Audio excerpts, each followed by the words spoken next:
Yes, good afternoon, everyone, and welcome to first Behind the Trainer Stories Live Diary Circle. Today is not about slides, frameworks, or techniques. It's about us as trainers being real. Every trainer has a funny fail, an awkward moment, or a powerful breakthrough that shaped them. So that's what we are going to share today. Here's how it will be flowing. Each of you will share one story in about 3 to 4 minutes. We listen, laugh, and learn together. At the end, we'll reflect and close with one strong line as a circle. So relax and let's get ready for a beautiful conversation. No performance here, right? Ready, all of you? Yes. Yes. So let's start light. In one word, describe your training style. So, as far as Atulith is concerned, I am going first here. So, we believe in experiential, engaging, and human first style. So, it is like we are having every session uh, by looking into it as if it is a space where trainers don't just learn, they practice, reflect, and grow together. So that is from our side. So who's going to start first? Yeah. So I'll go. Yep. So my style statement would be the journey which we take together and we nurture and grow together. Okay. And what about you, Pushpa? So my style would be being human and not AI to deliver just the content. Okay. And what about you, Abhijit? My style is immersive, so I put the learner at the center of the situation, which has to improve post the training. So I take the cue from there, center it around all the activity that has to be done in the program, and give an outcome and end the session. So immersive is my style. Okay. So today we have Sheila also over here with us who has joined as an audience. Thank you so much, Sheila. And it's a request from my side that all of you, when one trainer is sharing their story, please keep yourselves muted if that would be possible. Okay? Right. Right. Now, let's open the diaries. Each of you can pick one story, embarrassing, funny failure, or breakthrough. Um, Keep it around 3 to 4 minutes. After you finish, I may ask a question, a quick follow up to bring out the learning. All of us are clear with this? Yes. Yes. So, who would like to go Yes. first? So let's flip the order. I'll go first. Okay. Okay, so I have been a very, you know, someone who has had a very deep attention towards failure, because failure has been the alert mechanism which has shaped me to the extent that I am today in terms of dealing with accuracy and sometimes precision. So I have a short story that was towards mid-career when I had to teach a cohort of professionals very high in the IT temper, and they were in a change management project. So they were supposed to migrate an application, say built in say Oracle Forms, to Java. So as a trainer, the instinct was to give them the gyan and the knowledge first, so that I am able to implant a belief in myself. Because this was a corporate batch. Once the batch is over, then it's a next transaction. But then the learners made me realize that more than Gyan, they needed a ready reckoner where they could apply a formula to convert something in Oracle forms into Java. So more than just knowledge, they wanted a ready reckoner, and that influenced the outcome, I mean the projected outcome, in a way that the matter got escalated. Now, when there's an escalation, the usual response of anyone is to get into a fight, flight, or freeze. Rather than I stood over there to understand what is it that I need to fix in myself so that the wavelength matches. So from Gyan, I straight away assume that because of the temper, they just need a formula chart, just like we used to do referring of log tables, where instead of marking up the log tables, we use it as a reference. So they want a reference from me. So an action in Oracle Forms to an action in Java. So once I flipped this, then everything took up at a speed which was far higher than it would have been if I had followed my way of teaching. So this failure gave me a very strong lesson that use empathy, and empathy was not touted the way it is touted today. So that was my first twist with empathy as well, that how to adjust your uh, content or your deliveries to the learner's requirement so that engagement remains intact and the outcomes are perfect. So that's my story on failure and liking failure. Okay. Thank you so much, Abhijit. What stayed with me was, I guess, wherein you said at a point that, instead of blaming others, instead of thinking why the others are not responding or whatever, the first thing you did was introspected, saying, what else can I do? How do I go about this and how do I go to the next step? Which is the most important factor from the story that I got from you. So, yes, thank you. Thank you so much. Yes, Pushpa Divya, who would like to go first? You're muted, Pushpa. Sorry, I muted and I forgot. So I'll begin. Okay. Before I start, I'll just give my introduction. So I'm Pushpa, and before I stepped into training, I was into teaching. So over a decade, I have taught school children. And as I when I finished my certification, training certification, so in very early days, I got one chance to train school teachers on stress management, and it was one of my early training sessions. I was very excited, and in that excitement, I thought that I have to deliver the content. So I packed my slides all with information that I had, right? And it was just, I guess, 1 hour session. But since I had learned so much, so I wanted to implement everything. So I introduced the icebreaker activity where I took help of Mentimeter, then Energizer, then some mid-session activity, everything.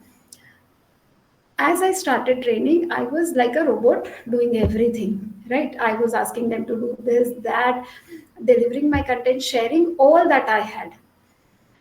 And in that course, what I forgot was interacting with them. Right. I just delivered the content for 1 hour. And after the session, the feedback that I got was that the session lacked interaction, which was true because I was so excited to share my knowledge. And that made that, stung me so hard that I realized that it is not about, just going and delivering session, because the audience may not remember what you said, but they will obviously remember how you made them feel.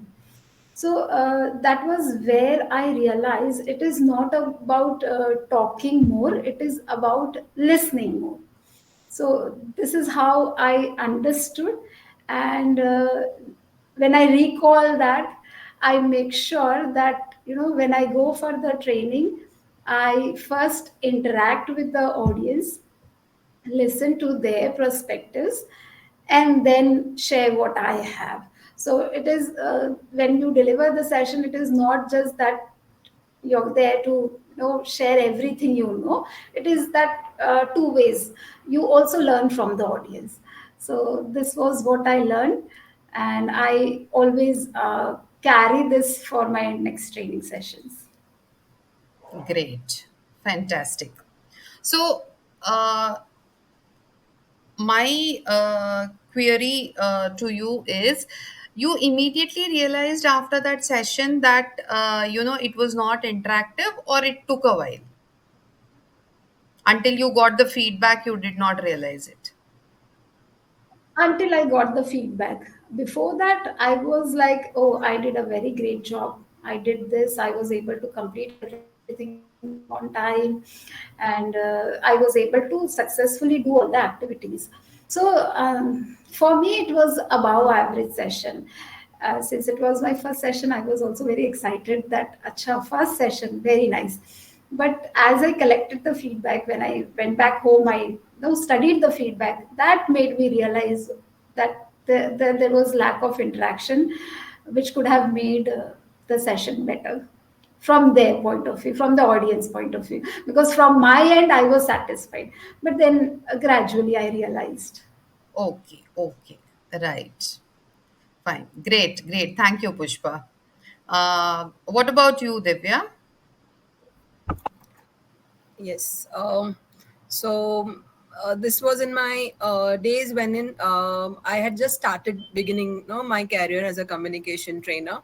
So my earlier experiences were with the college going kids who had just stepped in into professional life. So training them was a different way of dealing with them wasn't completely different. So while working with one of the organization, I got a chance to train corporates who were senior level corporates, like almost 15 to 20 years of experiences in the industry, and they were masters in their own field, high knowledge, and like they had their own cult.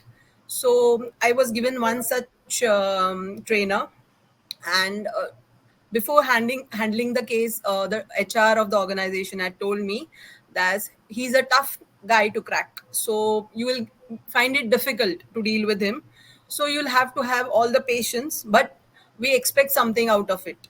So during the SWOT analysis, there was certain gap which we they had found. Skill wise, he was very good, but communication, dealing with juniors was a problem. Juniors were complaining that he was not really giving them a chance to talk and understand concept, and the seniors also had their own issues of communication. So that was a stage. I was a new mother, so I had my own bag of stress which I carried along with me to that room. So during my first meeting with the trainer, he told me whatever questions I asked, I had all these structured questionnaire which I had made ready, and I went.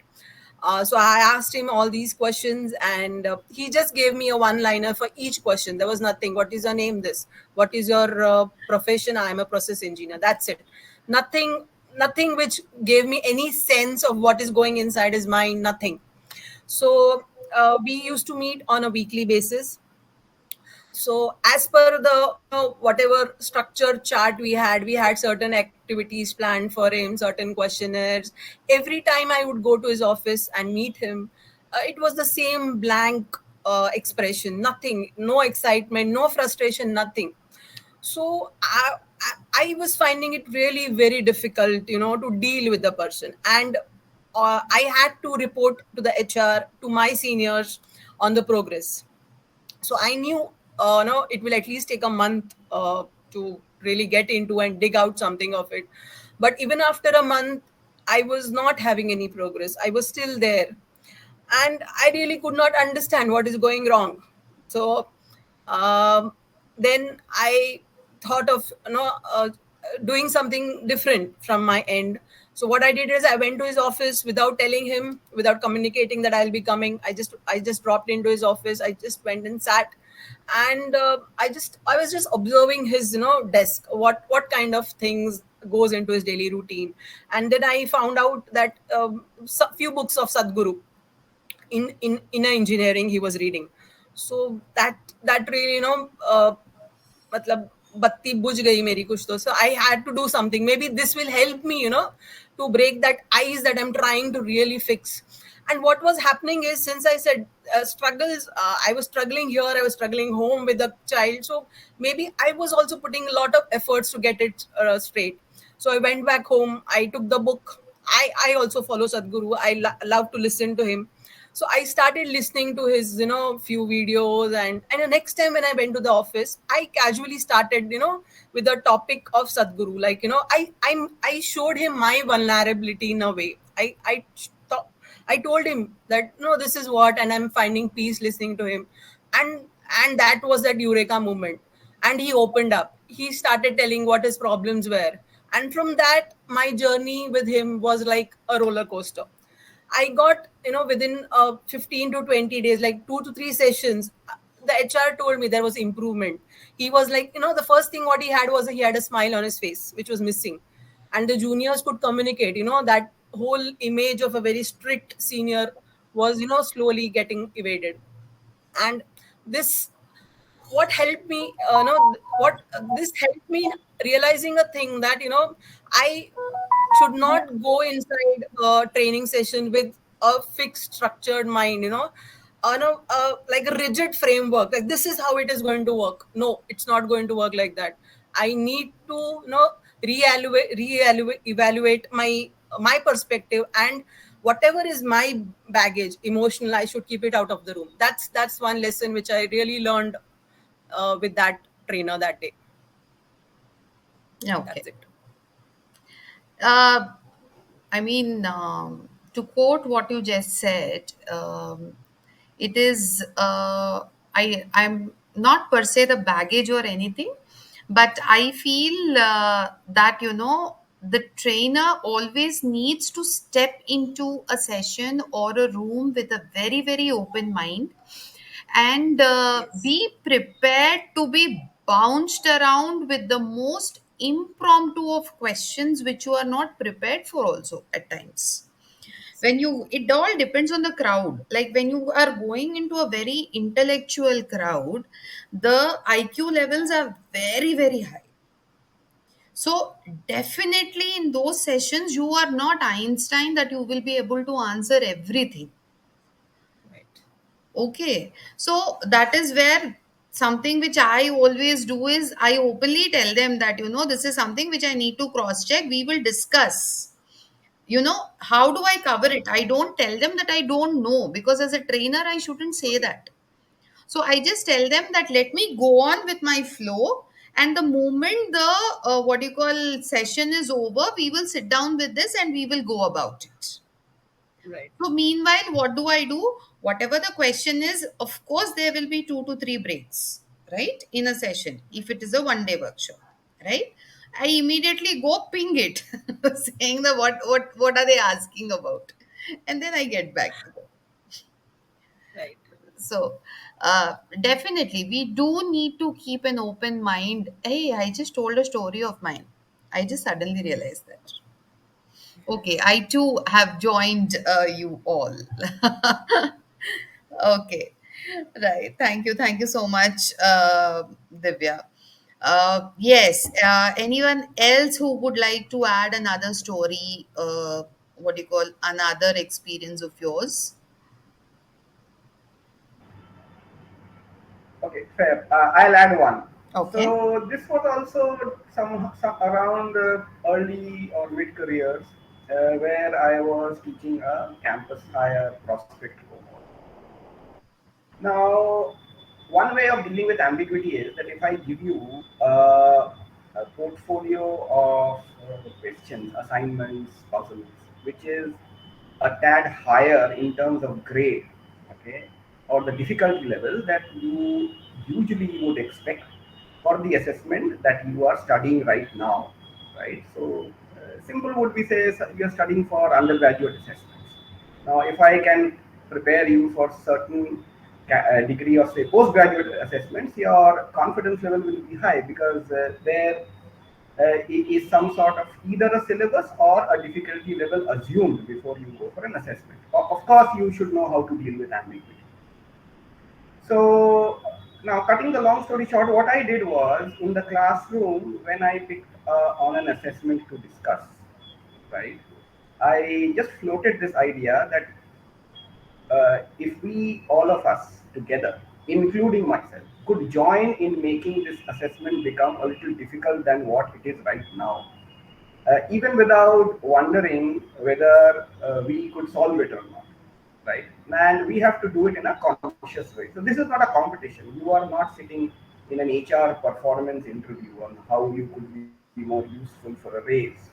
So I had to first bring it down to an extent where people thought it useful to make this assignment a little more complex for them.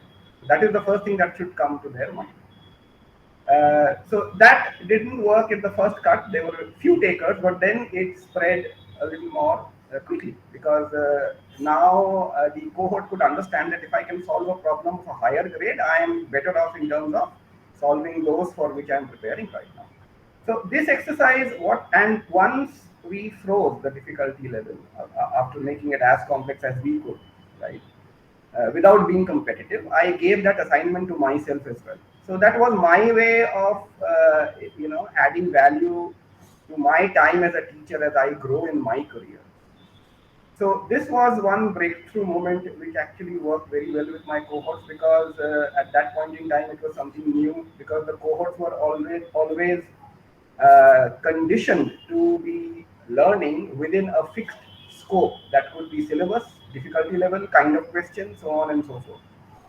So that was one breakthrough moment, and the outcome was that cohorts not only became interested in the discussions, almost all the solutions or the analysis that we did in finding a solution that became full of creativity. So many people had many ways of solving the same thing, and that became one cohesive exercise which actually forged a lot of collaboration because then I started forming teams, small teams to solve the same problem. First, you do it individually and then in teams, and I did that alternatively. So that increased the engagement level, and it acted as if they are preparing for the final assessments for a job, career, project, next admission, and so on. So that was one breakthrough moment. Yeah, all observations and your feedback welcome. Yes, thank you. Very interesting, actually. I was very much deeply involved in whatever you were saying just now. So, yes, beautiful stories, all of you. Divya or Pushpa, do you want to add another story to this?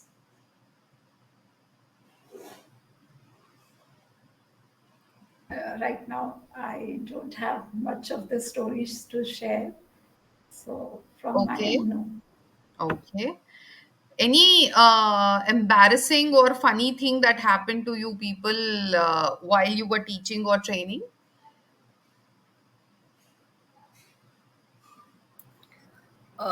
Funny thing, uh, I can just in a very short line maybe.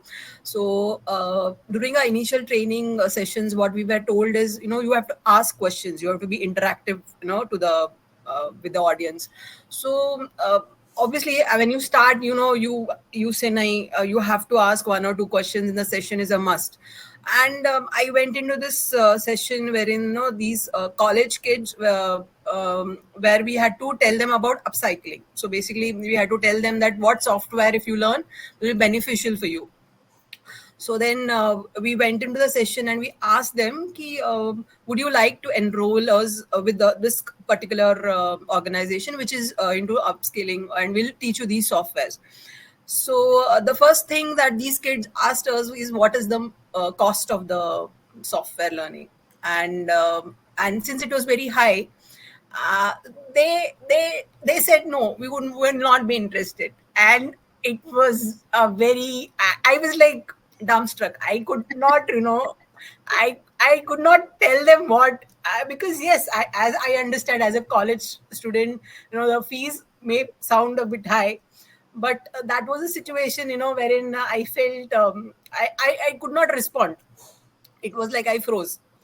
So such kind of incidences, really, an action plan. You need to have some second plan in mind. If things go wrong, you need to really change the course of your storytelling, or that's. And that can be done only when you face the situation, so you have what do you call, another solution when the time comes Yes, again, if it comes again. But there are so many things in our life, I guess, wherein, it's always a first hand basis that we learn as a trainer, especially in life also. right. Until and unless we face that particular situation. Yes, there are a few situations where I saw others face, and I decided that, I'm not going to do this. I need to be Right, prepared for this. So a right. few instances like that also, but in general, yes, only when we are facing some kind of a weird situation do we come up with all kinds of solutions, and then we become a robot, or we are on auto most of the time. Yes, I mean it's like a flow chart. ये नहीं चलेगा, so this will not work. Okay, we'll go here. So that is how it. You are you do it. Yes, absolutely. Beautiful stories, everyone. So let's take a moment to reflect. I'll give you 30 seconds to reflect. What common thread did you notice among these stories? All of us, we came up with tiny, tiny stories. So, today's panelists, you just have to tell us what is that common thread that you have noticed amongst all these stories. Anyone who's ready can start speaking. I don't need to prompt. Okay, so what I noticed was that in case you are not failing much or failing fast, then one of the nudges to keep moving might get a hit. One of the dampeners could be that that's why they say fail fast, so that you don't realize it later on after completing a lot of your journey. So each story had a nudge in terms of setting the trajectory right. Right, so it's like a satellite moving away from the orbit. So you have to fire a thrust in the different direction to get it back into orbit. Except that our orbits were different. I had a different failure trajectory. Pushpa had a different. Divya had a different. So for me, that is one common, and the other was that intent to improve. So all of us had that intent to fix it further. First, by looking in ourselves, and then understanding the position from where the learner comes, and then matching this in a very wholesome way. So that the outcome, because the outcome is not for you, it is more for the learner. Although you have an outcome for yourself, but it's more for the learner. So if I had to put it in a single sentence, Radhika is always very crazy for these single sentences. So it is failure, fixing, outcome. All of us then are happy. Yeah, that is what I had. No, I am crazy for these one liners because n number of years in training and everything, and n number of years being on both sides as an audience and on the podium, I have realized that people remember only one liners. They don't remember the You're entire. absolutely right. So that is the You're reason why, absolutely like Rajnikant movie, you need to have the punchline ready every time. Because right. it's No, only I that am also line that they adding. remember. Yes, please, Yeah, Abhijit, you were saying something. no, I totally agree. That was just to bring in a little bit of humor. I just learned a new word called dose, which actually is directly the outcome from humor. So dopamine, oxytocin, serotonin, and endorphins. So if you have a healthy of this, because in case you have to produce humor, the way these stand-up comics do, so you need to have a setup. So there's a way, right? There's a mechanism to produce humor. So humor is now more of a product. Like when we were growing up, we thought that humor is more of the way nature has actually architected you. So some people have this natural capacity to bring out a lot of comedy, right? But because comedy is now becoming a marketplace item, so there are stand-up comedians, right? So because something becomes a marketplace means it has to be a product. So I am also learning every day. Radhika is a great inspiration there that you have to be a little bit humorous. She keeps smiling and reminding us that we should also smile a little more often. It beats the rest, when you keep on smiling. That is a small secret, actually. But I'll put it. I'll end it with a punchline. I mean, I don't know. This is not a very. This won't be a very video friendly. But I don't have any other euphemism. I mean, you should not appear a jackass also when you're smiling. That is what I. No, no, no beeping words in the video, please. So, Because this will so be you have live to appear. telecast. I mean, not a So live that is. telecast, but this will be telecasted later on. So, So yes, a pardon when you from are my smiling, side for Abhijit using that word. We will not be doing it again. So, okay. yes. So I actually took that word to bring in a little bit of a tangential humor in case, because Yeah, I but gave a then that disclaimer would be that fit in a stand-up comedy, not here. not yet. That's why within quotes. So apologies for that. Just take the humor vein of it and then throw away everything else. Yes. Sometimes you really fall prey to vocabulary as well. So then was because I think humor is important, but it has to be done after a good amount of conditioning. Yeah. Thank you, So Abhijit. that is Thank you right. so Yeah. much. Thank you. Right. Yeah. Divya or Pushpa, your reflections, please. So I'll go. I feel the acknowledgement. So in all the stories that we share, one thing was there, that is acknowledgement. We acknowledged the failures, the mistakes that we did, and we worked upon it. So that was one common thing that I noticed. Okay. Fantastic. Great. Yes. What about you, Divya? For me, I think the first thing what I would say is that each one of us, are in a continuous mode of learning. Learning and unlearning is a continuous process for trainers, and this should keep on happening.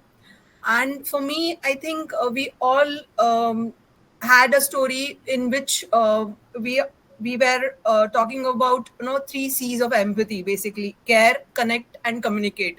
So it was revolving around the whole thing. Like Abhijit had a story wherein he saw it from a different perspective, and then came out with a solution. Pushpa, when she reintrospected, there was no, she understood what was the real problem. She could understand what was the real problem. And for me, when I saw it from a different angle, I could find a solution to the problem. So basically, we all are in a continuous mode of a learning process, and that's when, as a team, when we have come together and we are discussing. So for me, I have got two more takeaways from this sessions. So it's a learning. That's what I would say. Yes. So basically, the more we interact with co trainers, the more we become better with our own personal trainings. Because we do get lots of ideas to quote and unquote. Like in my next training, I'll just take up Pushpa's example and quote it as my own. Who will know? Right. If you're getting the point, if I feel that the Yes. audience, they are not interacting or something, I can just start off with this as an icebreaker, saying that this happened in one of my sessions, it was at a later on stage that I realized. So I can always personalize it. Now I know more stories, now I know more things to talk about.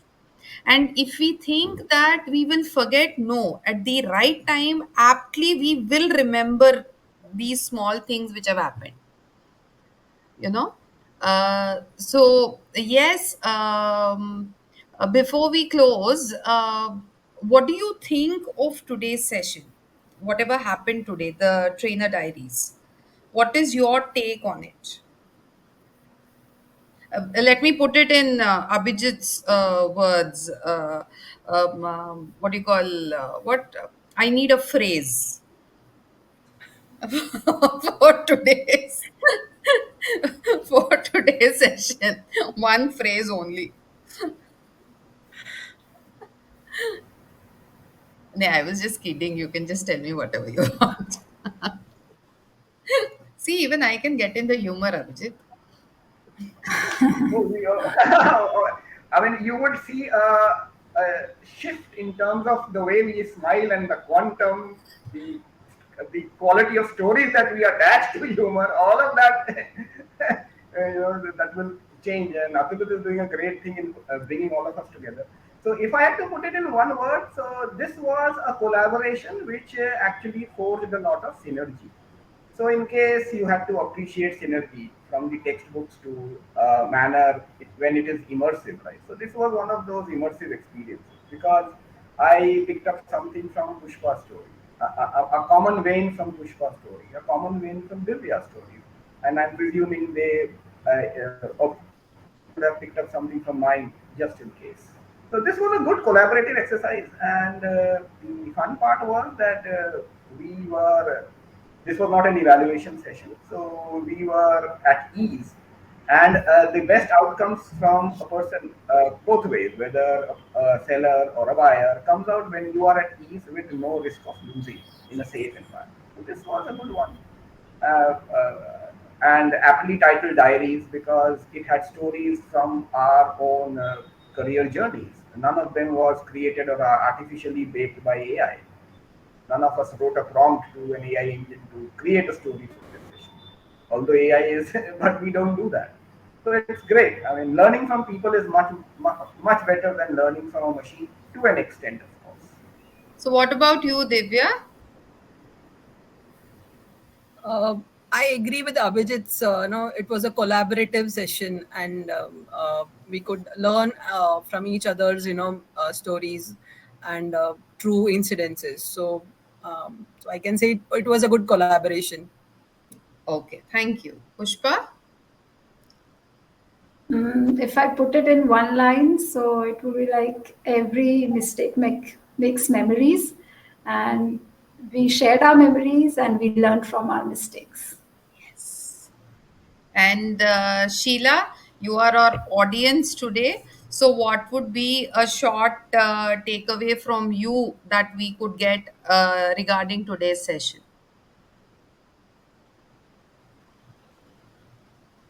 Takeaway is It's Sheila. I asked Sheila. okay. So Sorry, sorry, there was Pushpa. some network error, I guess. Yeah. So there was a pause. I'm so sorry. Hello, everyone. For me, it is an eye opener because the vocabulary and the flow of speech, everything was uh, like, my basket is full and I still need another basket to fill everything.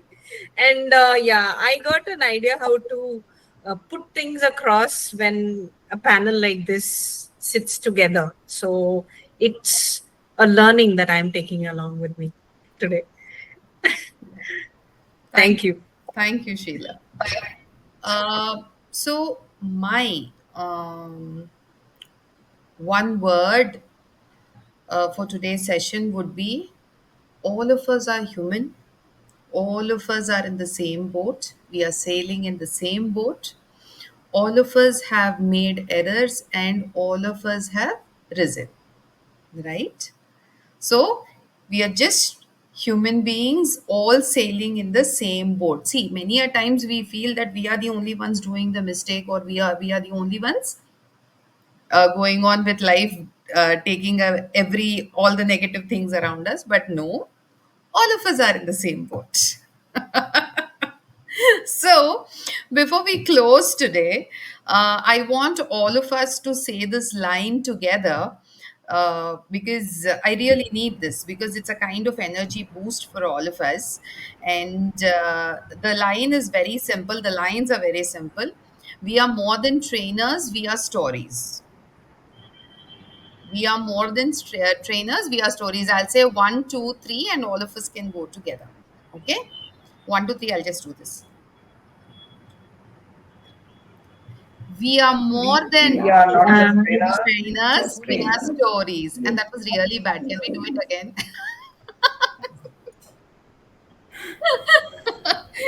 Yes. So I guess we can either should we say it one after the other? Maybe because of the bandwidth we are lagging, Right. right? So we are Good idea. yeah, started with Abhijit. Yes, Abhijit. We are not just trainers, we are storytellers. Yes. Yes, Pushpa. We are not just trainers, we are stories.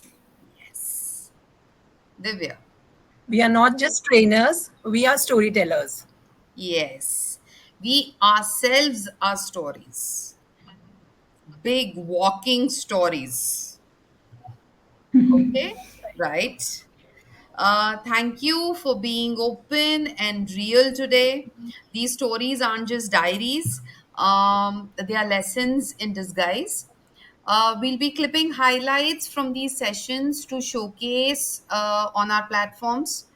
That way, more people can see the human side of trainers.